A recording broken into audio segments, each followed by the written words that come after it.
आश्वस्त तो नहीं कहूँगा पर लेकिन हमें बहुत विश्वास है कि ये चुनाव हम लोग जीतेंगे। और ख़ास तौर से जो माननीय हुड्डा साहब ने भी सवाल रखा था, उसी सवाल को मैं दोहराऊंगा। और मैंने पहले भी इस बात को कहा था, बड़ा अटपटा सा लगता है कि माननीय चौटाला जी ने पहले तो इस्तीफ़ा दिया कृषि कानून को लेके उस मुद्दों पे, क्योंकि किसान बहुत आंदोलित थे, उद्वेलित थे, बहुत आक्रोश में थे उन बिलों को लेकर, और इस्तीफ़ा दे दिया। तो ऐसी क्या स्थिति बदल गई?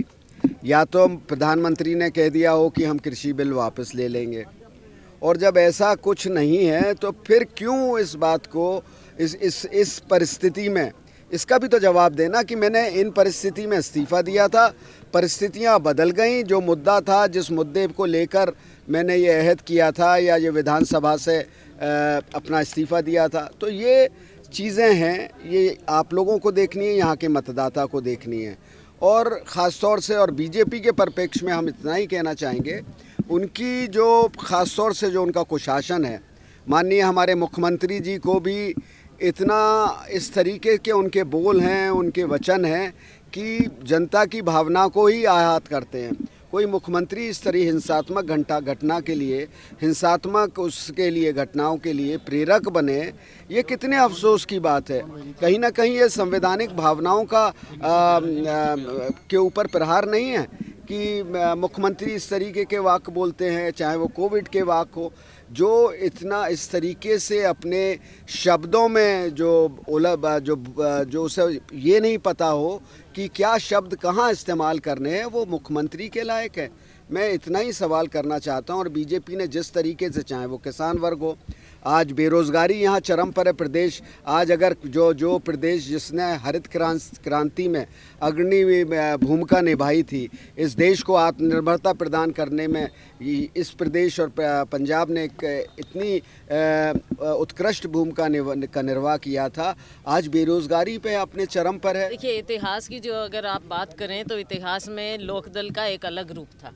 आज के दिन लोकदल का कोई रूप बचा नहीं है। एक अकेले विधायक थे, और जिन्होंने, जैसा हुड्डा साहब ने आपके सामने बात रखी, उन्होंने अपनी खिसकती हुई ज़मीन को देखते हुए सोचा कि वो इस्तीफ़ा देकर कुछ माइलेज लें, लेकिन ऐसा कुछ नहीं है।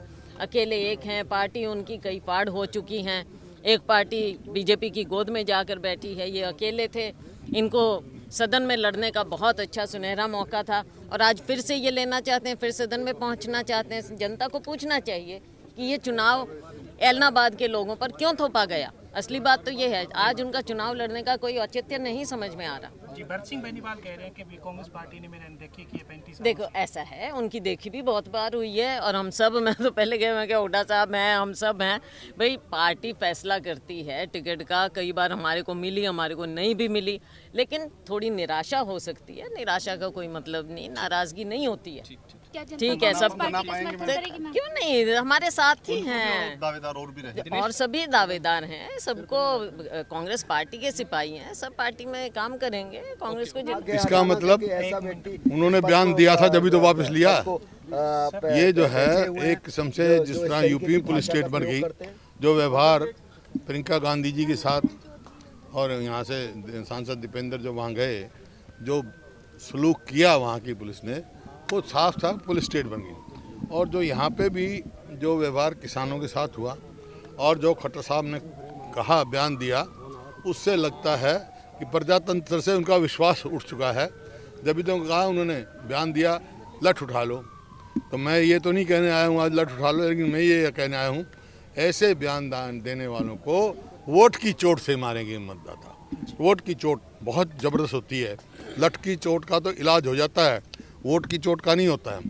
तो ये आज मैं कह रहा हूँ, तीन मुकाबला किस के बीच मान रहे हैं आप? मुकाबला कांग्रेस पार्टी नंबर 1, जो दूसरे नंबर पर रहेगा वो दूसरा नंबर, तीसरा नंबर। पवन बेनीवाल को कैंडिडेट बनाया है, क्या आश्वस्त है कि इस बार कांग्रेस जीतेगी? कांग्रेस जीतेगी। जो आप जैसे कहा, एक बार पहले जीती, दोबारा भी नहीं जीतेगी क्या? दोबारा भी जीत जाएगी, फिर आगे भी जीत जाएगी।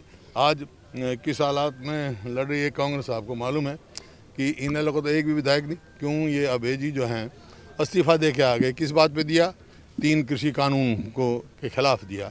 मैं एक ही सवाल पूछा, आज वो कानून, कृषि कानून खत्म हो गए क्या जो फिर से लड़ रहे हैं? अभय सिंह का आरोप ये भी है कि तीनों कृषि कानूनों की सहमति में कांग्रेस भी थी।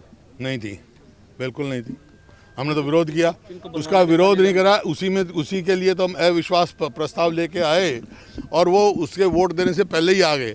तो मेरा आपके माध्यम से एक ही सवाल है उनसे, वैसे तो कोई चांस नहीं है, कांग्रेस की पार्टी जीतेगी हमारी, लेकिन अगर 1% वो जीत भी जाएं तो 6 महीने के बाद फिर वह अविश्वास प्रस्ताव लाऊंगा मैं असेंबली में, उस टाइम फिर दोबारा इस्तीफा दे देंगे क्या वो? सर एकजुटता रहेगी या फिर जींद के तरीके से कांग्रेस एक है, कांटा निकलता हुआ दिखाई? कांग्रेस एक है, ठीक है। कांटा तो इनका निकालना है।